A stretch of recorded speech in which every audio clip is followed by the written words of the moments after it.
Assalamualaikum warahmatullahi wabarakatuh. Perkenalkan, nama saya Ayu Nawangsari dengan NIM 210306038. Saya berasal dari kelas PTNB, Prodi Peternakan, Fakultas Pertanian, Universitas Sumatera Utara. Baiklah, pada video kali ini saya akan menjawab beberapa pertanyaan yang diberikan oleh dosen pengampu mata kuliah biokimia, yaitu Ibu Tati Widianasari SPTMP.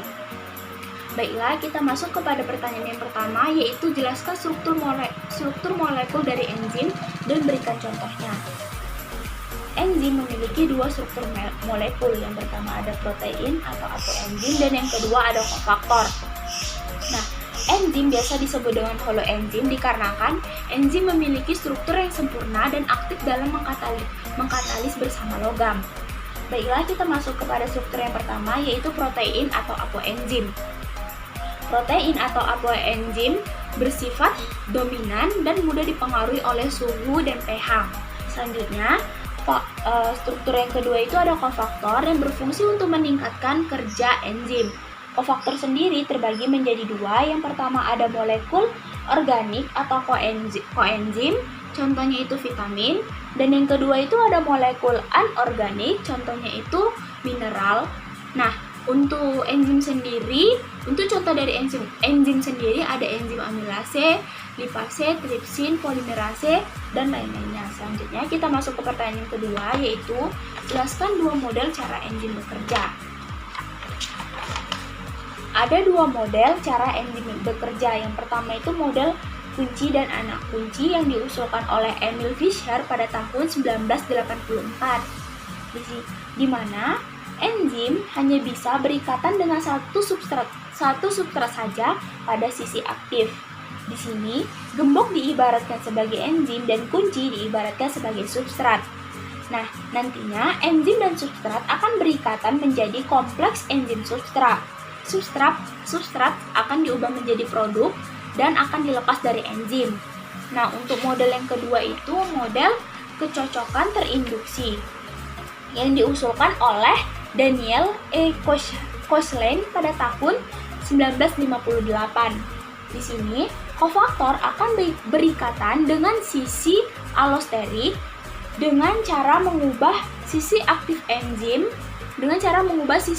enzim agar substrat dapat berikatan. Selanjutnya, substrat akan diubah menjadi produk dan akan dilepas dari enzim. Baiklah, kita masuk kepada pertanyaan yang ketiga, yaitu jelaskan klasifikasi enzim secara internasional dan berikan contohnya. Klasifikasi enzim yang pertama ada oksidoreduktase, adalah enzim yang dapat mengkatalis reaksi oksidasi atau reduksi suatu bahan. Contohnya itu alkohol dehidrogenase. Yang kedua itu ada transferase, yaitu enzim yang aktif dalam proses pemindahan suatu gugus. Contohnya itu eksokinase. Yang ketiga itu ada hidrolase, yaitu enzim yang sangat penting dalam proses pengolahan pangan. Enzim ini dapat mengkatalis reaksi hidrolisis substrat, pemecahan substrat dengan menggunakan bantuan molekul air. Contohnya itu tripsin. Nah, yang keempat itu ada liase, yaitu enzim yang aktif dalam pemecahan ikatan C5C dan C5O dan C5O dengan tidak menggunakan bantuan molekul air. Contohnya itu pirufat dekarboksilase. Selanjutnya yang kelima itu ada isomerase. Nah, enzim isomerase ini dapat mengkatalis reaksi perubahan konfigurasi molekul dengan menyusun kembali atom-atom substrat agar menghasilkan molekul baru. Contohnya itu maleat isomerase.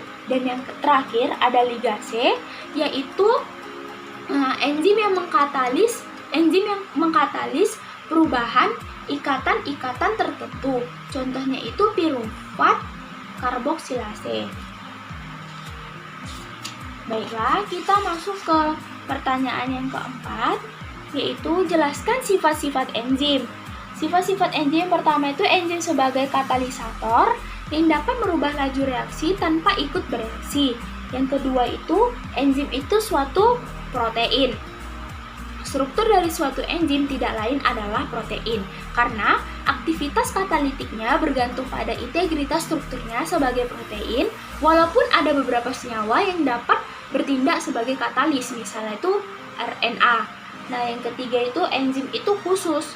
Tiap perubahan zat tertentu digunakan untuk tiap perubahan zat tertentu diperlukan suatu jenis enzim tertentu pula. Misalnya itu enzim katalase yang hanya bisa digunakan untuk menguraikan H2 dan O2. Selanjutnya, yang terakhir itu ada enzim yang bekerja secara bolak-balik. Beberapa enzim bekerja secara bolak-balik. Misalnya itu enzim lipase yang dapat bekerja untuk mengkatalis molekul lemak menjadi komponen penyusunnya, yaitu asam lemak dan gliserol, begitu pula sebaliknya. Selanjutnya pertanyaan nomor 5. Jelaskan secara singkat bagaimana proses katalisator dalam proses bekerja. Suatu reaksi kimia dapat terjadi jika molekul yang terlihat memiliki cukup energi internal untuk membawa ke puncak bukit energi menuju bentuk reaktif yang disebut dengan tahap transisi. Nah, energi aktivasi suatu reaksi adalah jumlah energi dalam kalori yang diperlukan untuk membawa semua molekul pada 1 mol senyawa pada suhu tertentu menuju tingkat transisi pada puncak batas energi. Suatu reaksi kimia dapat dipercepat dengan 2 cara. Yang pertama itu dengan menambahkan suhu atau dengan meningkatkan suhu. Yang kedua dengan memberikan katalis atau enzim. Selanjutnya kita masuk kepada pertanyaan nomor 6, yaitu jelaskan faktor yang mempengaruhi kerja enzim dan berikan contohnya. Yang pertama itu ada suhu. Kerja suatu enzim sangat dipengaruhi oleh suhu lingkungannya. Setiap kenaikan suhu 10 derajat Celcius, kecepatan enzim akan menjadi 2 kali lipat lebih cepat. Selanjutnya yang kedua itu ada pH. Semua enzim peka terhadap perubahan pH, dan non-aktif pada lingkungan pH sangat rendah atau asam kuat dan pH tinggi atau basa kuat. Contoh enzim pepsin memiliki pH optimum 2, sedangkan enzim tripsin memiliki pH optimum 8,5. Selanjutnya yang ketiga ada konsentrasi enzim, substrat, dan kofaktor. Jika pH dan suhu suatu enzim adalah konstanta dan jumlah substrat berlebihan, maka laju reaksi adalah sebanding dengan jumlah enzim yang ada. Sebaliknya, jika pH, suhu, dan konsentrasi enzim konstanta, maka laju reaksi adalah sebanding dengan jumlah substrat. Selanjutnya Selanjutnya masuk ke pertanyaan nomor 7, yaitu jelaskan bagaimana mekanisme feedback inhibition dapat terjadi pada enzim. Pengontrolan model feedback inhibition di mana enzim yang bekerja pada tahap awal dihambat kerjanya oleh produk akhir, memberikan keuntungan pada sel, yaitu organisme tersebut dapat mengatur suplai energi dan mencegah menumpuknya senyawa intermediate selama proses metabolisme terjadi. Mungkin ini saja yang bisa saya sampaikan. Lebih dan kurangnya saya mohon maaf. Wabillahi taufiq wal hidayah. Wassalamualaikum warahmatullahi wabarakatuh.